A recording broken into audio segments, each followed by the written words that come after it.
Voice, आज की आवाज। मंत्री कैलाश विजयवर्गीय के साथ वे आज अक्षय बम बीजेपी कार्यालय पर पहुंचे। इस बार अक्षय कांति बम काफी कॉन्फिडेंस में भी नजर आए। 7 दिन के बाद वे वह मीडिया से चर्चा करने के लिए पहुंचे तो उनमें एक अलग ही उत्साह देखने को मिला।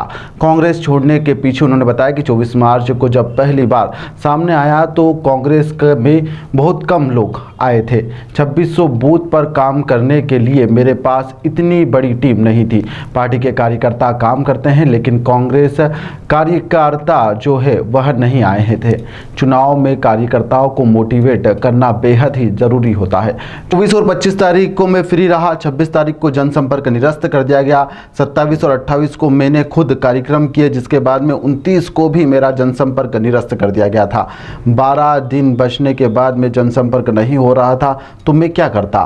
फॉर्म बी में 4 नंबर कॉलम में मुझे कांग्रेस के प्रत्याशी बनाकर चिन्ह दिया था। उसमें 7 नंबर का जो कॉलम लिखा था यदि मेरा फॉर्म निरस्त हो तो उसके बाद में यह भी लिखा था कि यदि फॉर्म निरस्त होता है तो मोती सिंह पटेल को कांग्रेस का प्रत्याशी बनाया जाएगा। 4 नंबर विधानसभा का चुनाव लड़ने के लिए मैंने राजा मंधवानी के साथ में सब्स्टिट्यूट प्रत्याशी बनाने की मांग करी थी, लेकिन उन्होंने उस समय नहीं माना था। वहीं पर 29 अप्रैल को मैंने 12 बजे फॉर्म उठाया। 3 घंटे थे कांग्रेस को अपना प्रत्याशी घोषित करने के, लेकिन कांग्रेस ने ऐसा नहीं किया। यह मेरी ईमानदारी है कि हारी हुई सीट पर लोकसभा चुनाव के लिए लड़ने के लिए मैं तैयार था। चुनाव के बाद मैं जाता तो गद्दारी होती। यह तो मेरी ईमानदारी है। मैं पूछता हूं कि कांग्रेस नेताओं से कि क्या हर बूथ पर प्रचार सामग्री मतदाता सूची पहुंची है? नहीं पहुंची। पहुंचने के लिए क्या झंडे लगाए गए? वहां पे 25 दिन पहले से सामग्री पहुंचना थी, लेकिन उस पर किसी ने कोई ध्यान नहीं दिया। क्या कुछ उन्होंने कहा है, चलिए आपको सुनाते हैं।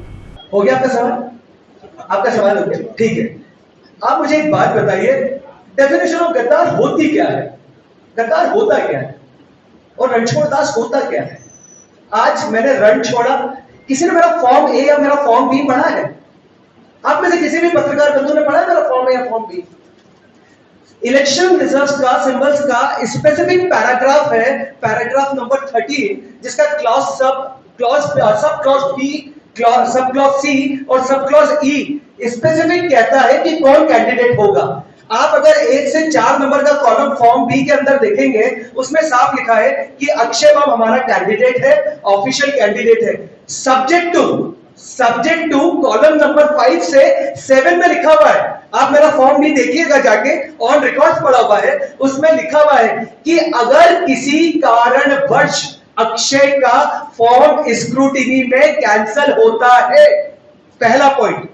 दूसरा पॉइंट, अगर अक्षय स्वयं अपना कैंडिडेचर या नामांकन वापस लेता है तो आदरणीय Moti ji Patel would be the official candidate of Congress party. ये स्पेसिफिक लिखा हुआ है, पहली बात।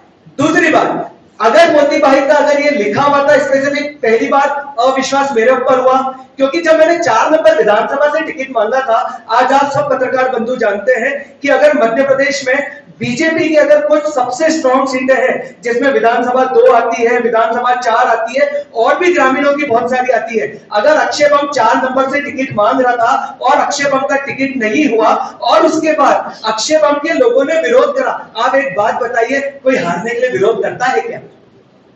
कोई हारने के लिए विरोध करता है? पर मैंने संगठन खड़ा करा, मैंने वहां पे लोग खड़े करे और मैं एक लड़ाई लड़ना चाह रहा था। उसके बाद भी जब मैंने वहां पर बात करी कि जब राजा मनवानी जी का टिकट हुआ, सॉरी मैं एक स्पेसिफिक नाम ले रहा हूं, मेरी आदत नहीं है स्पेसिफिक नाम लेने की, लेकिन राजा मनवानी जी का टिकट हुआ और उस समय लग रहा था कि कहीं किसी कारणवश या लीगल फॉर्मेलिटी के चक्कर में इनका फॉर्म कैंसिल हो सकता है। तब मैंने हमारे शीर्ष नेतृत्व को रिक्वेस्ट किया था कि आप सब्स्टिट्यूशन में मेरा नाम डाल दीजिए। अगर एक का फॉर्म रिजेक्ट होता है तो कम से कम कांग्रेस का कैंडिडेट रहेगा और वो लड़ सकता है। लेकिन मेरी मेहनत करने के बाद भी वहां पे सब्स्टिट्यूशन में मेरा नाम नहीं डाला गया। लेकिन जब लोकसभा का चुनाव होता है और जब अक्षय बम पूरी ताकत से मैदान पकड़ता है, हर जगह जाके बात करता है, हर डिबेट में पार्टिसिपेट करता है और अपनी बात रखता है, उसके बाद सब्स्टिट्यूशन में किसी और का नाम होना, कोई बात नहीं है, आपने सब्स्टिट्यूशन में नाम भी रख दिया, लेकिन ये तो फिर पार्टी के लोगों को देखना था कि मोदी भैया का फॉर्म 2 भरवाने थे, एक जो हमारी पार्टी है कांग्रेस पार्टी, उनसे उनका फॉर्म भरवाना था, अगर स्क्रूटिनी में मेरा अप्रूव हुआ तो उनका कैंसिल होता, लेकिन अगर वो इंडिपेंडेंट फॉर्म भरते और अक्षय ने अपना फॉर्म उठाया तो वो ऑफिशियल कैंडिडेट हो जाते। एक बात बताइए, मैंने 29 तारीख को फॉर्म कितनी बजे उठाया? मैंने 29 तारीख को फॉर्म कितनी बजे उठाया? लगभग 11 साढ़े 11 बजे। और उसके बाद भी 3.5 से 4 घंटा था। अगर आपके पास आपका ऑफिशियल कैंडिडेट होता जिसका आप फॉर्म भरवाते और वो जो कि आपने ऑलरेडी फॉर्म बी के अंदर लिखा हुआ है, तो वो ऑफिशियल कैंडिडेट हो जाता। तो मैं रणछोड़ दास